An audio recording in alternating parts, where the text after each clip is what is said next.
রান্না হয়ে গেছে। এখন বাজে 2টো, যেহেতু আজকে ডাক্তার দেখানোর ডেট নাই। তারপর আজকে শনিবার, কালকে রবিবার ছুটি, 2 দিন রুমে থাকবো। তো সেই জন্য আজকে রুমে রান্না করেছি। বাইরের খাবার রোজ রোজ ভালো লাগে না। কি রান্না করেছি? ভাত করেছি, বাড়ি থেকেই চাল নিয়ে এসেছিলাম, ভাত করেছি।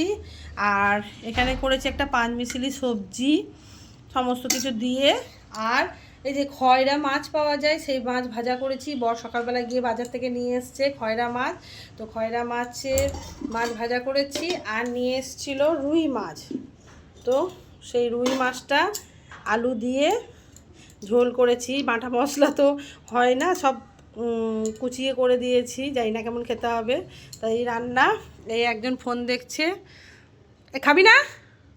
চলে খেতে দিই, বসো।